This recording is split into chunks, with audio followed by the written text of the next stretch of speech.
What's going on, Junkie Nation? Gorgeous George and Goes. Catch up with another one of our favorites, RDR. Reinier de Ridder has a fight coming up. Man, this guy's staying busy, and it's a big fight against Bo Nickal in Des Moines, Iowa in early May. RDR, were you turned on by that name, that fight booking when they sent it your way? Is that the type of name you wanted?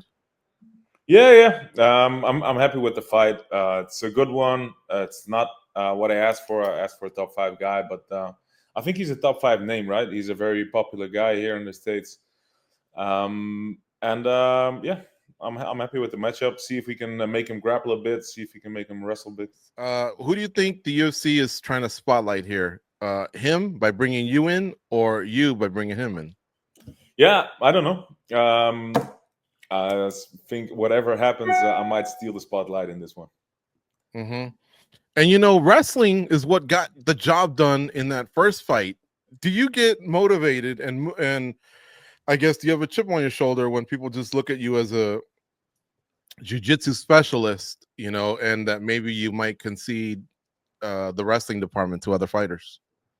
No, I think my wrestling is pretty decent as well. And I really want to make him wrestle this time. Last fight, he was just sticking and moving, throwing that wild overhand of his, and trying to make sure he didn't wrestle at all.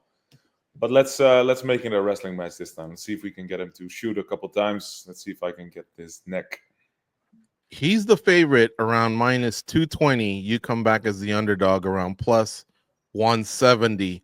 Do you put any stock into that? Will that be something that motivates your training camp? Nah, I'm here in Florida anyway. I'm training ridiculously, regardless of any odds or whatever. I don't really know how this works anyway. Yeah, I'm putting in a lot of work. I just got done training with Tyrone Spong, so I'm happy I'm still in one piece, and I'm getting ready for the next session. When you walk into Killcliff and say, I'm fighting Bo Nickal, is there still a rivalry between what used to be the Black Zillions and now it's Killcliff versus American Top Team? Like, yeah, get that fool or anything. I know the gyms are both massive gyms and they're only like 10 minutes apart. Well, anybody who heard about the matchup tells me get that fool. So I don't know if it has to do with the gym or it has to do with him personally, but I feel a lot of support. And the good thing is here, a lot of crazy wrestlers, a lot of good wrestlers in that can really mimic his style. A lot of southpaws, so I'm getting ready. But you do know the history of their rivalry, right? Yeah. From the Ultimate Fighter and all that. Yeah, I know about this stuff. Yeah, even the owners almost got into it. Dan Lambert was getting loud with Glenn Robinson. May he rest in peace. I don't know that he would do that with Henry Hoof, but you never know. All right, Goes. What do you have for RDR?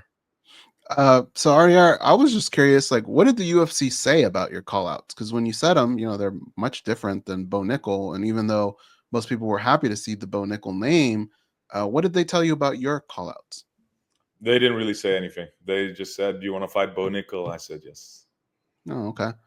And then as far as like so far your tenure here with the UFC, do you feel like it's the rest of the world that's starting to catch on to who you are? Or do you feel like you've actually grown a little bit here under the UFC banner? Yeah, I think I've really taken a lot of steps, especially before this last fight was the first time I spent a long time here at Killcliff preparing. And I think I've really grown skill-wise, maybe dropped some of the arrogance I had in one championship as a personally. So yeah, I'm taking some steps. Hopefully I can get through this one again and keep beating all these guys, keep beating these fools.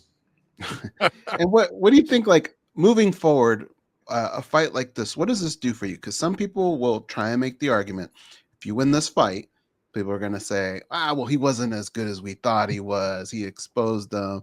It's kind of like, sometimes it could feel like it's a lose-lose, but it is a big name and it's a big spotlight. What do you think it'll do for you? I think it will definitely line me up for a top 5 guy. We've seen the matchup over the weekend, Vittori and what's his name, Delice. Mm-hmm. And those are like top 10 guys. It wasn't that great. I think it's time for them to move down a little bit. It's time for some new guys in the top of the rankings. This is a good card, and this will be your third fight now in the UFC. What kind of relationship do you think you've established when you see the matchmakers, when you see Dana White? Do they seem friendly? Do you kind of get along with them? And do you think a fight here, a win over this guy, will kind of put you in good graces with them? Yeah. They've always been very friendly to me, very welcoming. Ali always does a good job at this anyway, right? To get his fighters in the right spot. Yeah, they've given me 2 names now and a third coming up. They've really have been putting a lot of opportunities in front of me. So all I need to do is knock it out the park, right? All I need to do is keep finishing them. And I think next, I think they'll give me a good matchup after this one as well. You said you were arrogant and won, and I didn't really see that. I just thought, you're a pretty confident guy, and you backed it up. When you see a guy like Bo Nickal, who sometimes he can do that as well, does that make you more excited? Like, do you want a Bo Nickal that is talking trash, that's getting in your face? Does that pull another level out of you, or do you just kind of like going into a fight respectful? And what would you prefer to see out of Bo Nickal? Yeah, it'd be fun to have some fun at the press conferences and stuff. But when I look at that arrogance that he kind of brings, I see some of myself a couple of years ago, and he just has a lot of growing still to do as a person and as a fighter. He has a lot of steps to make, and maybe I can humble him a bit. All right, I got some outside the box questions, but I'm going to start with this just to play off of what we're talking about. Where did that arrogance start for you? The one that you talked about that you think you used to have? Yeah. So I was at 16-0, finishing everybody. I thought I was God's gift to fighting at some point, finishing everybody. They really didn't have any opponents for me anymore in my weight class, and I was like, why not heavyweight? Why not the biggest guy they can put in front of me? And I got humbled a bit at that point. So maybe everybody needs that in his life at some point. Okay, so the arrogance started more in your fighting career. Like somebody that watches this interview that maybe went to high school with you wouldn't say, "Oh, he was like that back then too." Yeah, maybe a little bit as well.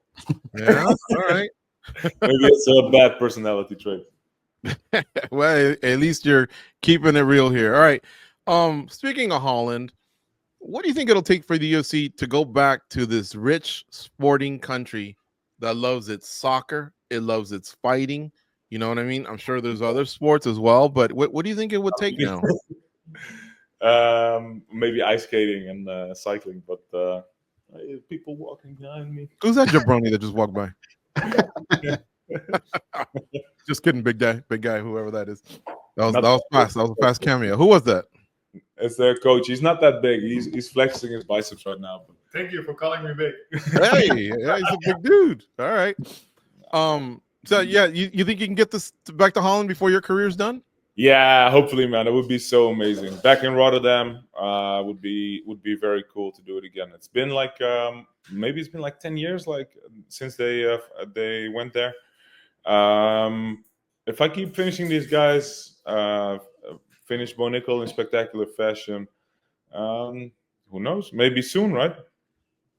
Could be. You never know. I'm sick of the Apex cards. We need new locations. Yeah, definitely. It's they're trying a bit more, right? They're traveling a bit more again. Also. I never thought I'd see a Dutchman in Des Moines, Iowa, though. You might be the first one that steps foot into that state. I think so. Maybe some Dutch farmers. How would you compare the fans from one championship to now? You've had 2 fights in the UFC. Just overall, I guess. Yeah, it leaves so much more. You guys really come for a party here. Every fight, people are drunk, dressed up. They really, I like that. They're ready to enjoy the fights on every level, and that's very cool. And in one, they're very respectful, and they applaud a little bit when you choke somebody out. But here you guys go crazy, so that's cool. Remember, there was a little controversy when you first came over You had said some stuff about one, and I think you told us that they did communicate with you, but you didn't want to share with us. We understand. But I did want to ask you, you're now 2-0. In a way, do you think they're applauding you and wishing you the best now? Because if anything, but it would make their product look good, right? If a one champion were to come over and keep making noise, no? No, I don't think anybody there thinks like that. They still RDR is still on the dartboard. They're still throwing darts at my face, I think. Ah, okay. And last thing, I noticed you said I want to knock it out of the park. I think that's a baseball term. You're getting a little Americanized, no? American. Basically, I thought you might say I want to put it in the back of the net or something like that, but you're using baseball terminology here. All the American influence on me. I'm gonna go out, get some Big Macs after this. Are you a fan of American sports? Baseball, football, American football? To be honest, I don't really care about anything but fighting. Even soccer and stuff, it's so boring, man. It takes forever. But I was watching. Did you not see Vittori and Delitse on Saturday? You just said it wasn't the greatest fight either. I don't know. Maybe they play soccer better than they do fighting. So maybe career switches in their future. What about American food? Are you a fan of American food? Yes, I really like barbecue and stuff. We don't have barbecue joints at home. It doesn't exist. So I always really like brisket, beef ribs, and stuff here. And just the sheer amount of restaurants you have is so bananas. Cool. But remember, I thought we gave him the assignment to try Peruvian food, and he never tried it. I did. Oh, you did? In a place here as well. In Florida. I liked it. Yeah. Liked, not loved. It's the number one cuisine. It's the number one cuisine in the world. Gotta work towards loving. You can't love somebody after one time. What's your favorite cuisine right now? I really like barbecue when I'm here. I really like the barbecue stuff. This guy's Americanized goes. He's quoting baseball terminology. He likes barbecue. He's fighting in Iowa. Holy cow! All right. So the Americans can get behind me instead of the American. Maybe semi-American guy. You know, in Iowa is a big wrestling state. This would be, you're going to be a heel. You're going to be a villain walking in there, you know. But at the same time, I think if you put on a great performance and win, I think you can win over the crowd. Yeah. Hopefully. Yeah.